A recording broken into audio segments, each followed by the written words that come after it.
This episode of WDW Today is being sponsored by MEI and Mouse Fan Travel, and free dining is back. I know, the free dining fans out there, woot woot, because I know you guys live for free dining. It's like Christmas in April when you get that announcement. So it's back. That's right. If you book by August 14th, 2010, it's going to be, you get free dining for select nights for August 15th through October 2nd. Different rules and restrictions. You're definitely going to want to check it out. But if you're interested in free dining, just go to mousefantravel.com. They can take care of it all for you. That's right. They can book that free dining trip for you, or any trip. It doesn't matter. Maybe they'll help you out with something else going on. Give them a try. Visit them online at www.mousefantravel.com. This is Walt Disney World Today. Give us 5 minutes and we'll give you the world. It's Wednesday, May 19th, 2010, and this is episode 722 of WDW Today. I'm Matt Hochberg of StudioCentral.com. This Sunday will be our live show, the WDW Today May live show, so be sure to tune in at 8 o'clock p.m. Eastern Time this Sunday on, I believe it's May 23rd, 2010.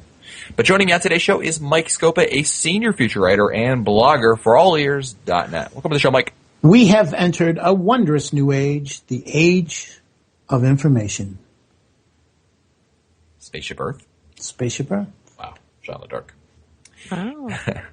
Also joining us on today's show is the fabulous Annette Owens, a manager of customer relations and group services for MEI and Mouse Fan Travel. Welcome, Annette. Hey, welcome. Welcome. These free dining people keeping us really busy. That's a good problem to have, isn't it? It's a great problem. Okay, good. Just check it, because, if not, we can let them know. No. It's Wednesday, and we're going to be answering your listener questions, and we're going to start with a question from Maria from Shorewood, Illinois, who writes, I was just listening to episode 712, and I was shocked when I heard that the Yacht Club was the lowest-ranked deluxe resort, and that goes back to an episode we did where Len let us know what the top and least-ranked resorts were by category, and the Yacht Club, for those keeping score at home, was the lowest. Yacht and Beach Club were lowest of the deluxe resorts. And Maria writes, we just got back from a stay there and we're impressed by it. I agree that the on-site dining is terrible, but for the price, which makes it possible for us to actually afford to stay in a deluxe, and the fact that you are so close to the dining options at Boardwalk and Epcot, I think it's totally worth it. Another huge plus is it's a short walk away from Jelly Rolls, possibly my new favorite hangout. Where else in Disney can I sing along to Sweet Caroline and Piano Man? But good tips to know that travel agents are often offered deals at the Yacht and Beach Club. We'll be sure to keep that in mind for our next trip. And you stay at the Yacht and Beach Club quite often because, as I mentioned on that show, Disney offers travel agents some discounts over there to stay at the Yacht and Beach Club. What are your thoughts on the Yacht and Beach Club compared to other deluxe resorts? I think the location is amazing. Room-wise, I think there's other resorts that I like the rooms better. I just came back from there and stayed at the Contemporary in the Magic Kingdom view. Hard to beat that view, and comparing with the Yacht or the beach. But the location is a great location if you're going to spend most of your time in Epcot. And as you look at most of the groups that I do, I've got to say the Yacht and Beach Club are so great to work with when we're doing groups. We typically use that as our hub for our agents when we're doing stuff. So it's about location for us. Okay, fair enough. Next email is from Mark R. of Sydney, Australia. We're a Thai team in episode 712 with the reader resort surveys. I've been involved in market research for many years, and I think the reason moderate resorts are scored higher than deluxe resorts is not because readers are basing their opinions on value for money, but rather they're basing their scores on how well the resorts meet or exceed their expectations. This is a common phenomenon in all types of research. I believe that this is a case of the real Contemporary not meeting the expectations that many have of this very iconic Walt Disney World resort, or guests being pleasantly surprised by value, read cheap resort here. On the other hand, off-site hotels near Walt Disney World are more than usual run-of-the-mill hotels and could easily surpass expectations of first-time visitors. So that raises a question. What should Walt Disney World Today listeners expect of off-site hotels? What level of theming, service, dining choices, etc.? Is their quality and fun factor as good as on-site hotels? How do they compare to non-themed on-site hotels such as the Swan and Dolphin? It's a great question, Mark. I think there's different different tiers of offsite resorts. I mean, first of all, you're talking with the first tier, and I would categorize that as like the Swan and Dolphin and the Downtown Disney hotels. These are good hotels. They still retain an element of theme to them that would be comparable to Walt Disney World resorts. I mean, they're not going to be on the same scale, but they're still good. They offer some on-site dining options in many of them, but they're not going to be as extravagantly decorated as they're just a step down. The bus service isn't as good typically, but they're still very good, and I wouldn't hesitate to recommend those resorts to any of you, really. After that, when you step off Disney World property completely, and that includes, I guess, the newly built Waldorf Astoria over there, but you're off Disney World property, now you're talking about anything from Gaylord Palms to the Motel 6 and anything in between. You're really dealing with a lot of different options now because it really depends on the hotel and how much you're paying. I think really you're going to come down to a level of what I would call classiness. You've got the upper echelon offsite hotels, the Rosen hotels, the Gaylord Palms hotels, the hotels that are really, really nice. They do have some on-site dining options. Theme is non-existent to swanky Florida. Even and then you degrade from there, and it really comes down to the saying, you get what you pay for. And a lot of these, you're going to start to get hotels where the price is, you're really just getting a room. There aren't that many on-site amenities. Maybe you get the pool, no really dining to speak of. And sometimes there's like a little takeaway cafe kind of thing where you can grab like a old 7-Eleven type sandwich and a drink. But really, when you're staying off property, typically, the thing is you're going to be responsible for finding your food and your entertainment and everything else outside of your hotel. But then again, you can also save a lot of money by doing that. So it's kind of how much is your time worth, and really you're needing to do a lot of research because there are some great offsite hotels and there are some really bad offsite hotels, and it varies so much in between. It comes down to what you want out of a hotel. It comes down to how much is convenience worth to you. It comes down to so many things, Matt. And I think that everybody is different. Everybody has individual needs or whatever, and I think that I think you're right that there's a huge range of hotels down there, and you could pay. The Gaylord Palms is right up there, and then you've got Motel 6. So it depends upon what's important to you: convenience, time, things like that. Absolutely. Next email is from Caitlin Behringer of Indianapolis, Indiana, who writes, "I'm not entirely sure if you'll be able to help me, but being a Disney insider, I figure you probably have as much information as I do. I have a dream to be an Imagineer. While I understand that this is a lofty goal, I believe I have multiple opportunities to work toward my goal. I'm currently a junior in high school in Indiana, so getting to Florida only happens once or twice a year. I am 7th in my class of over 700 and fully feel that if I put my mind toward the goal, I can work until I reach that goal. I've come to understand that most Imagineers become Imagineers from the Imaginations competition or being familiar with an Imagineer. I plan on participating in the college program with an engineering professional series while attending college, but I was hoping to do the Dine with an Imagineer experience while in Florida in December. Unfortunately, it's a complete blackout period while I'm on vacation. I was hoping you have some contact information for an Imagineer, whether it be by engineering or other specialty Imagineer. My dad suggested I try to get a shadow type meeting with an Imagineer. Any help you could offer would be great." Well, believe it or not, I don't hang out with Imagineers on a daily basis. I don't think you guys do either. Or am I missing something? No, but I think that there was an earlier Dining with an Imagineer, and it's Yeah, it's definitely still out there. And in in fact, June. Yeah, they expanded. It used to be just in the studios, and now you can do it in a couple different other places. I think Flying Fish Cafe comes to mind. But Caitlin, I think you have a good idea. I mean, keep in mind, not to put you down, but you are in high school, and that's nothing wrong with that. So you got time. Time is on your side. And I think your plan of doing college program is great. That'll give you a huge in the company because that'll start your career with them. Do that professional internship following that, after you graduate college, and again, more experience with the company. And then, you have that experience with the company, and then branch out into the part of whatever expertise you're looking to do. Keep in mind, Imagineers, while they're very creative and do a lot of things, they're also specialists in terms of what they do. Some are really what you would consider to be engineers. Some are artists. Some are, other types of things. They're not super people that know everything about everything. I mean, they specialize in certain things, and depending on what they specialize in, that's what they bring to a particular project. So go with what you're passionate about, Caitlin, and what you're really interested in doing, and go with that plan you have already to work with Disney. And I think that'll put you on a great path to get started. And Caitlin, Yeah. I just have to say, way to go, 7th in your class. Just keep those grades up. Like, that's Yeah. amazing. Absolutely. Yeah. Well, good luck, Caitlin. Let us know how it goes. I do have the upcoming dates for Dining with an Imagineer. Well, May 18th. That's probably too close. June 1st, June 15th, June 29th. The cost is $85 a person plus tax and gratuity. Cool. Thank you, Mike. Yep. Next email is from Dan Smith of Baltimore, Maryland, who writes, my family and I are planning our first visit to the world in the second week of June 2010. I've been reading the unofficial guide and listening to the WWDA podcast, as well as some prior episodes. Thank you, Mike. And really enjoy listening to the banter. Come back, Noel. My lovely spouse thinks that I've lost my mind with the advanced planning for this trip and is resisting the touring plan approach. Putting that aside, my questions concern the sequencing of requesting advanced dining reservations, ADRs. It sounds like for some places, the sequencing of requesting ADRs is important. We're not opting for Cinderella's table, so I don't think I need to do the atomic clock planning. But aside from Cinderella's royal table, what sort of tips do you recommend for sequencing my ADR requests? Any places that we need to ask for first thing or immediately upon logging into the system?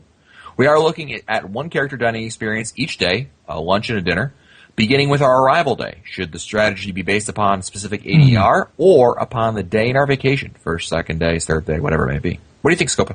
Well, the thing is that I think that making ADRs, people approach it two different ways.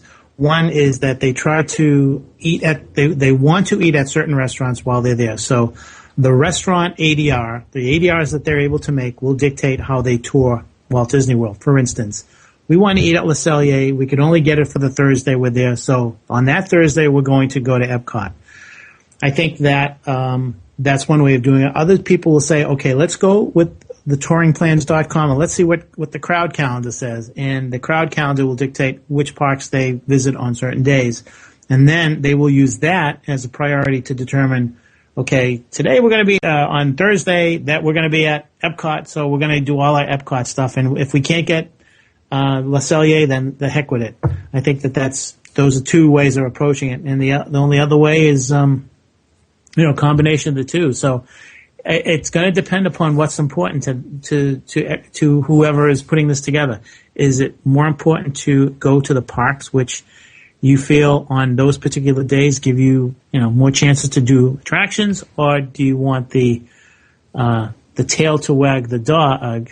And by that I mean have the restaurant dictate your time. So which park you're going. And so you flip a coin, whatever. What I usually do is I let the restaurant dictate. If I want to eat at Le Cellier, and that's more important to me than the parks, because I know that I'm going to I'm going to eventually visit every park while I'm down there, but I don't know. I'm always guaranteed to be able to go to a park, but I'm not always guaranteed to go to my favorite restaurant in that park on the day I'm going. So I let the restaurant ADRs dictate for me.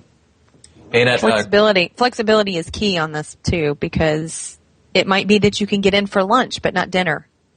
Yeah, absolutely. And what would you say are 2, 3, 4 top restaurants for you that you recommend to clients? Ooh, you got to book that immediately. Well, we actually book Canada before we do Cinderella's table. Really, Le Cellier? Yeah, you have to at this point. I'm ready for them to put a credit card guarantee or something on that one. There's so much demand for it. That one is in high demand. Chef Mickey's is very, very high demand as far as a character breakfast dinner. That seems to be very high. There's something about eating there that's very high on everybody's list. And Cinderella.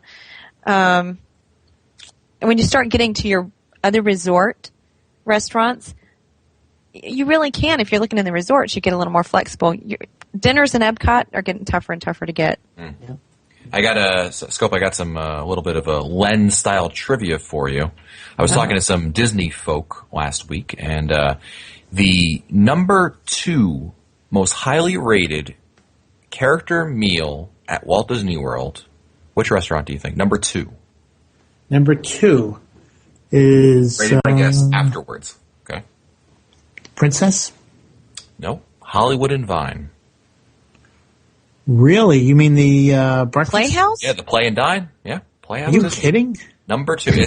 When they Scope is honor. they talk to guests after they eat and do the whole shebang. What? And it's the number 2 rated restaurant by guests in those surveys things. No way. Yeah. I'm just a messenger. They're only asking people with kids under 4. Well, yeah, there's a very narrow demographic. That's amazing. Next email is from Lisa. That's with a, I don't know, if it Liza, Lisa or Liza? Liza. Like Liza Minnelli, right? Anyway, I dig. A little quiet here. It's not even a city and we're having problems. Liza writes, we'll be staying at Shades of Green and we'll need airport transportation. There will be 7 of us coming from the airport, but only 4 returning. Any recommendations on taxi or car service? I was thinking, use Magical Express. Does Magical Express serve Shades of Green? Because that's the military resort. That's why we have a net on. No? Yes? No, I don't book military. I don't know that one. Yeah, I'm not sure, but the limo service that I know Mousesavers.com recommends Happy Limo. Mm-hmm. So they in fact the person Mary Waring who's behind the site personally recommends it. Next email is from who's my next? Oh, not that person. Nick from Crystal Lake, Illinois writes, okay, you're given 2 choices. Go to Walt Disney World with normal crowd levels, or go with no lines at all, but you will be harassed by zombies who want to eat you. Which would you choose? Don't pretend it can't happen. What about if the cast members who run the DVC kiosks were allowed to roam free through the park? All right. What were the choices again? Go to Walt Disney World with normal crowd levels, or no lines, but you're harassed by zombies. A very common question on this podcast. I'll go with the zombie option. Make it a little more interesting. Yeah. Why not? Why not? Why not? Why not? Well, I'm not going with you guys. I'd rather go with a crowd of people that look somewhat normal. Thank you. Boy, all right. Well, safety Annette over there. Safety in numbers. Next email is from Samantha Henry of Calgary, Alberta, Canada, going international here. Excuse me. I'll be traveling to Disney World for my wedding honeymoon trip. We'll be getting married on August 9th, 2010 at the Wedding Gazebo at the Yacht and Beach Club, and we'll be having a dessert party at the Grand Floridian while watching Wishes, which I've never managed to see on previous trips to Disney World. We'll be in Disney for 22 days, including 2 travel days. Wow. They're staying at That's the Grand a honeymoon. We'll be staying at the Yacht Club for 5 nights for the wedding, and then moving to Pop Century for 18 nights. Okay, that makes sense. For the rest of the day. Wow, I'm more impressed by that than anything else. We are planning on hitting all the parks and both water parks along with Universal for a few days. I got to try the new Harry Potter world. I'm already looking at all the restaurants I want to try, and I'm planning to try to get on every ride in the park. Do you think we'll see more if we have a plan for the day, parks to tour and things to do, than if we go without a plan? I'm really looking forward to this extended trip to Disney, and yes, you guys can come if you let me know. I have a few more spaces available in my escape guest list. Ooh. Wow, Samantha, yo. I can show up very easily. I hope I'll shave and try to shower before. Is there a dress code? What's the date of this? August 9th. Date is clear. Anyway. Okay, so here's the question, Mike. Going for 22 days, how much of a commando are you going to be? Well, the most I've ever been there is 18 days. No, not 18, 16 days. And I can tell you that I didn't have any plans, and it didn't work out as well as I would have liked it to, because what happens is that when you have all those days, you don't really worry about things. You're not in any great need to do this, do that. Oh, we've got next week, we get whatever. So having said that, my advice would be to do some kind of a plan, to start listing everything you want to do and make sure that you have it all mapped out so that you don't find yourself with 2 or 3 days to go saying, oh my God, we need to do all this stuff. So my advice is to definitely plan every day, give yourself some flexibility, but have a little bit of structure so that you can at least do the things that you want to do and give yourself some flexibility, but don't go with no plan at all. Yeah, I agree with you, Mike. I think a plan is still going to be important. You don't have to have every hour planned for 22 days. I understand that that's a lot. But definitely have an idea, a plan of attack for each day. And certainly when you're getting down there and you are gung-ho because you're excited to be at Walt Disney World again, why not have a good touring plan to get you started there and, make sure you get all those must-dos out of the way, like you said, Mike, because otherwise, you're going to go from way too much time to not enough time, and I hate that feeling. So why not make sure you get everything you're going to need done? Yeah, this is what I would do, man. I would take the first half of the vacation and plan it as best as possible, and then maybe the last week, just go with the flow, go with whatever you want to do. Cool. Next email is from Craig from United Kingdom, Craig Duncan, who's Disney_CJD, WDWD.com. Hoorah! All right, hello from across the pond. I hope you're all well. On episode 624, you had a question from a fellow Brit about whether it was cheaper to buy a ticket in the United States or in the United Kingdom. You said United Kingdom, but the ticket system here is different. Better, maybe. Depends, but different, certainly. We have tickets called Ultimate, which allow unlimited access to Disney parks for 7, 14, or 21 days. But these are only valid for this period. I think Len was going to update TouringPlans.com to include UK brokers on his brilliant site. Has it been done yet, Len? I don't know if it's on there yet. But I know, Annette, you oftentimes do get requests from our United Kingdom listeners, and as well as people who don't listen to the show, but people from United Kingdom to and sometimes you can get them a better deal, but sometimes the better deal is to go through those special tickets that they get at the United Kingdom, and they're only available to UK residents. Is that right? Those 14, 21 day tickets. Yeah, that's right. And so we'll have them, we're always looking to get the best deal for our clients. So in those situations, we'll give them the package deal. We'll tell them what we can get for them. And then we'll mention, check the ticket prices for what you can get. And here's what the Bream would cost if we do that for you. So, it does make it a little more complicated in trying to compare pricing because they have to provide all the information to get that ticket. And that's something they're going to have to get direct.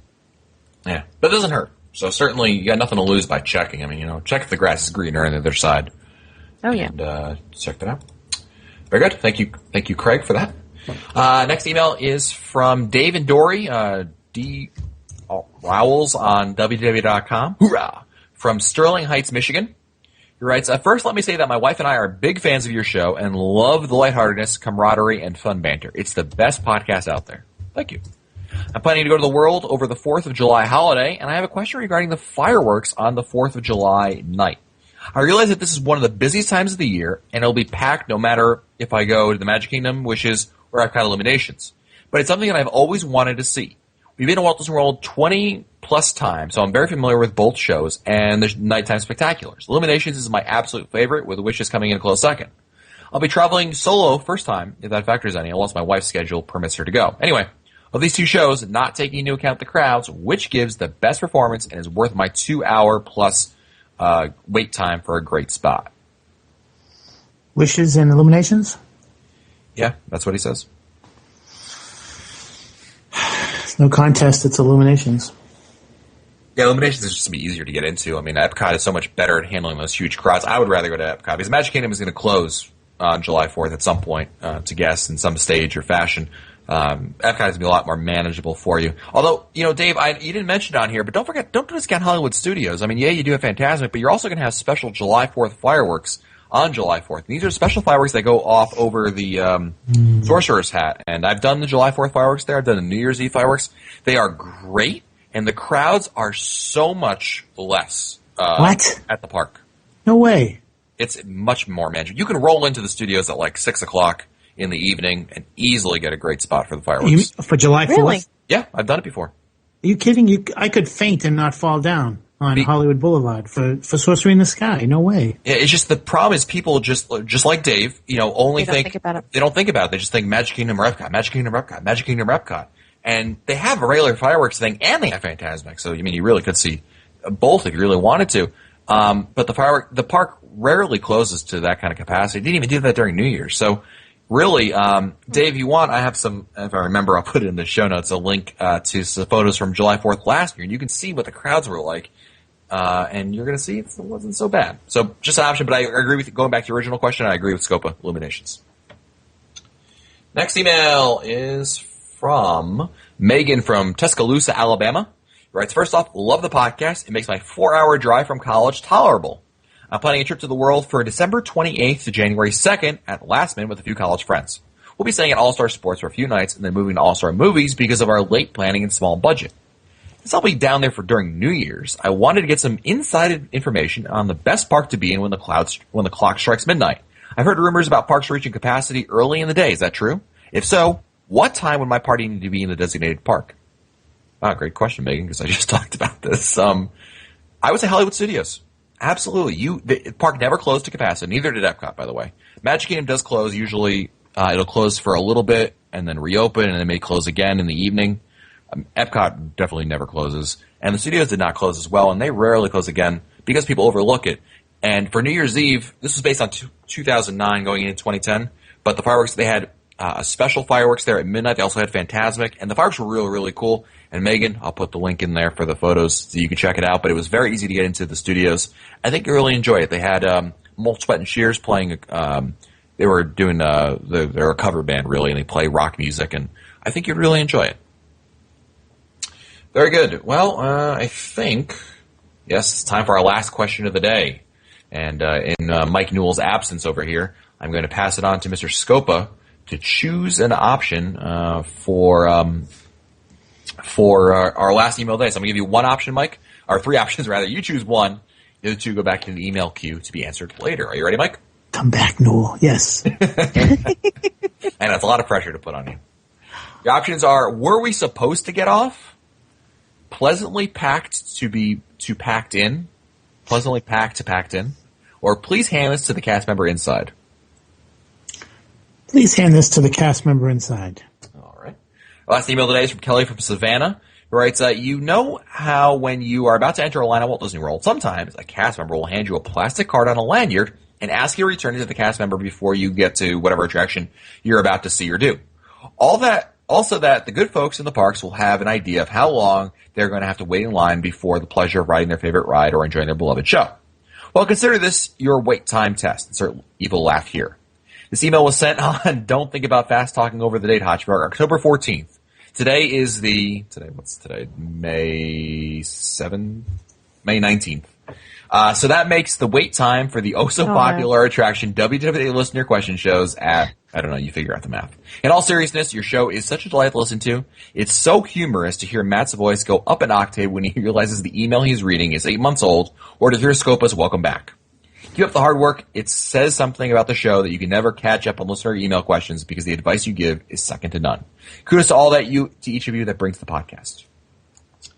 Thank you, Kelly. And that will do it for us today on this fine podcast. Don't forget that this episode of WDW Today is being sponsored by MEI and Mouse Fan Travel. You know, I mentioned free dining is back. That's right. You can book by August 14th, 2010. And it's valid on select nights in the fall to get free dining. But you know what? There's other great options out there. I mean, let's not just think about free dining. There's a special package going on right now where you can get special room savings up to 40%. That's valid on most nights through October 2nd, 2010. So there's lots of great options out there. Don't just limit yourself to say, well, free dining's not for me. That's okay. There's other options out there. Check them out at www.mousefantravel.com. If you find our older episodes, read our show notes, or send us your comments, you can visit the WDW Today website at wdwtoday.com. For Len Testa, Mike Scopa, Mike Newell, and the fabulous Annette Owens, I'm Matt Hotchberg. We'll see you on our next show.